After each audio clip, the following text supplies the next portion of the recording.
From the St. Louis Public Radio Newsroom, this is The Gateway. It's Wednesday, March 12th. I'm Abby Larico.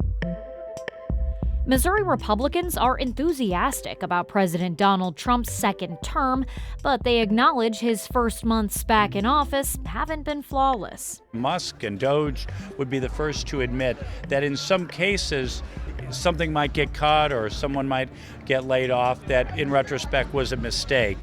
Coming up on The Gateway, STLPR's Jason Rosenbaum explores whether GOP leaders are worried that Trump's initial moves could hurt Missouri.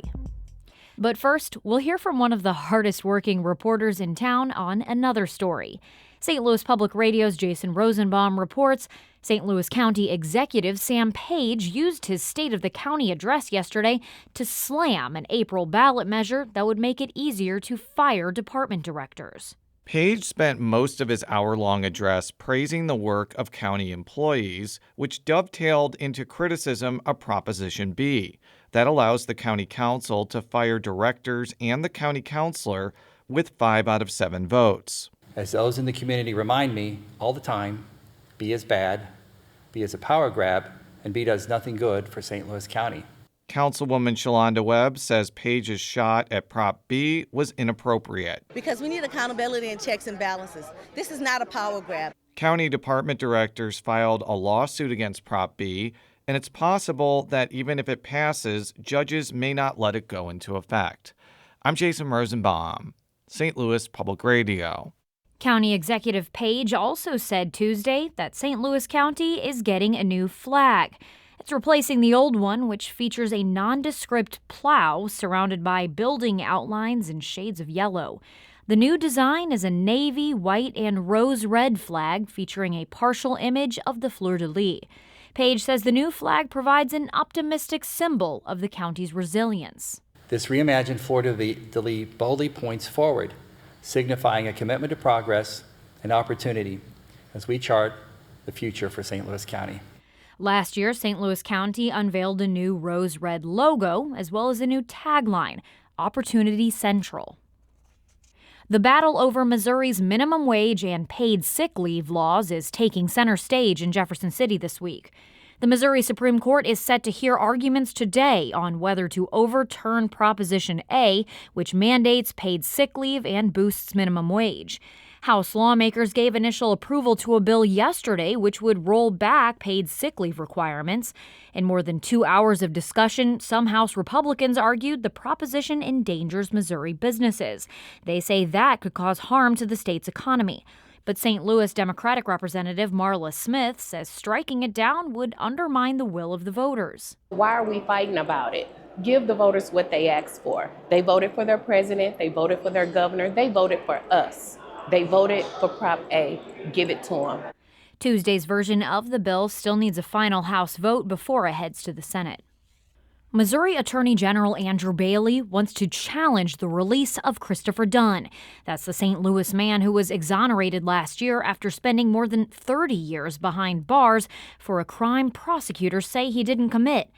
The state Supreme Court is now considering allowing Bailey to appeal Dunn's release. Kenya Brumfield Young is a professor and criminologist at St. Louis University. She says if Bailey is allowed to appeal, it will have a chilling effect on future efforts to exonerate the wrongly convicted. I think it may give some of the prosecutor's office pause as to whether or not they move forward, because again, that can be extremely costly, particularly for areas that don't have a lot of resources to engage in this type of litigation. Brumfield Young was a guest on St. Louis on the Air. The Supreme Court heard arguments last month and is expected to rule at a later date. Teachers and staff are calling on St. Louis Public Schools leadership to reconsider changes to a program for immigrant and refugee students. St. Louis Public Radio's Hiba Ahmed reports on the pushback and proposals for Nahed Chapman New American Academy. During Tuesday night's school board meeting, staffers rallied in support of Nahed Chapman and pushed back against some of the proposed changes to the program. Molly Hinders is an elementary school teacher with Nahed Chapman. We are the first Americans our families get to know in their new country. We are the welcomers, and we are part of what shapes their early feelings of belonging, safety, and community in their new homes. The district said they are restructuring the program to speed up the process of integrating immigrant students into mainstream schools. The changes were first announced in a meeting with SLPS staff at Roosevelt High School last week. About 900 students are enrolled in the program, with over a dozen languages spoken. These changes are set to be implemented in the next school year. I'm Hiba Ahmed, St. Louis Public Radio. Illinois' public educator shortage is easing. That's according to data from the State Board of Education and a survey from a group representing regional school superintendents. This year's data shows a 5.6% decrease in teacher vacancies from the previous school year. The total number of unfilled teaching positions is just under 4,000. State Superintendent of Education Tony Sanders says this is due to Illinois' teacher recruitment efforts and grants addressing vacancies. We must continue our investments in the pipeline programs. We must continue to really encourage students in this day and age to consider education and teaching as a profession that they should enter. However, Sanders says there is a lot of uncertainty at the federal level. Last week, the Trump administration nixed funding for K-12 teacher preparation grants.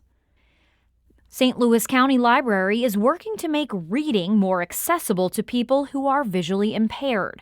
All 20 county library branches will now have visual accessibility kits for checkout starting this month. Each kit includes a video magnifier, an adjustable LED lamp, and an LED angled handheld magnifier. Library Director and CEO Kristen Source says the goal is to eliminate barriers to access. If you're, curled up on the couch or sitting in bed, reading before you go to bed at night, all of those things, I think we want people to be comfortable and to read wherever they want to. Each kit can be checked out for 21 days.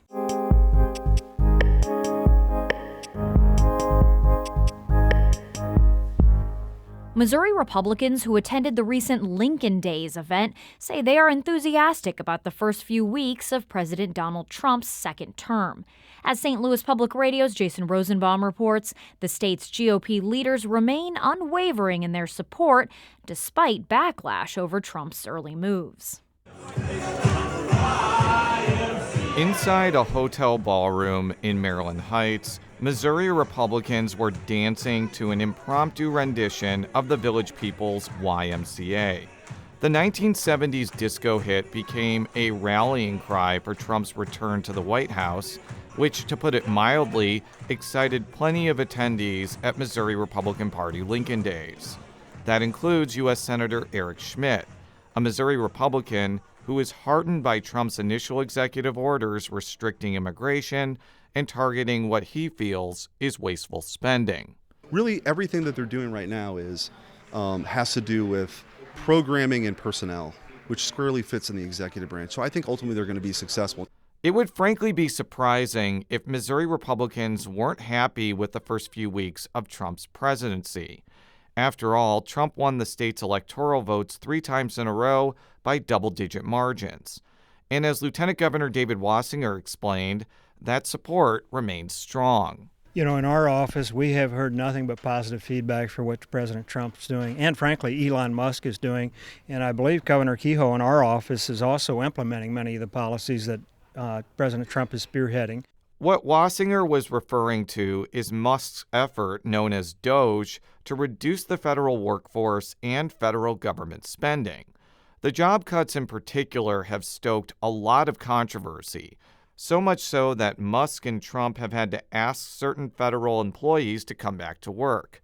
Congressman Bob Onder of St. Charles County says his caucus met with Musk recently, and he says even the billionaire conceded that DOGE missed the mark at times. Musk and DOGE would be the first to admit that in some cases something might get cut or someone might get laid off that in retrospect was a mistake. But I think what would be worse is if we didn't make the attempt to cut out waste and fraud and abuse. The stake is the soul of our country. Do you agree with that? That's what's been an issue. After finishing up a speech at his annual family breakfast event at Lincoln Days, U.S. Senator Josh Hawley expressed support for Trump's initial moves, including issuing immigration restrictions and cutting back on aid to Ukraine. But he also said that he didn't want the federal job cuts to be so severe they threatened some major Missouri priorities, such as the Environmental Protection Agency cleaning up radioactive waste in St. Louis and St. Charles counties. But we've got to make sure at the end of the day, we are delivering on what our taxpayers have paid for. So I want conservation offices open. I want the EPA cleaning up Westlake, Weldon Spring, Laddie Avenue, all of the above. I want to make sure our veterans are getting the best care we can possibly give them. And listen, I've talked to the president about this. I think I know the president shares all of those goals too. Still, Missouri Republicans are aware that 2026 is a midterm election and that the president's party often does poorly in these contests.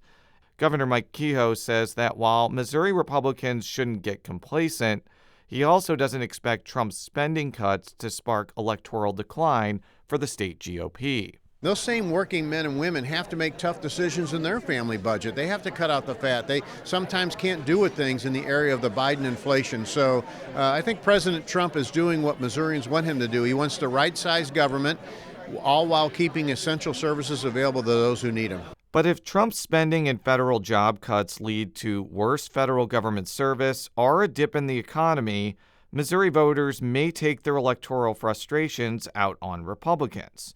After all, they control pretty much everything in the state. I'm Jason Rosenbaum, St. Louis Public Radio. Our Fred Ehrlich edited that piece. The Gateway is a production of St. Louis Public Radio, a listener-supported service of the University of Missouri St. Louis. Music by Ryan McNeely of Adult Fur. I'm Abby Larico, and from the St. Louis Public Radio newsroom, this has been The Gateway.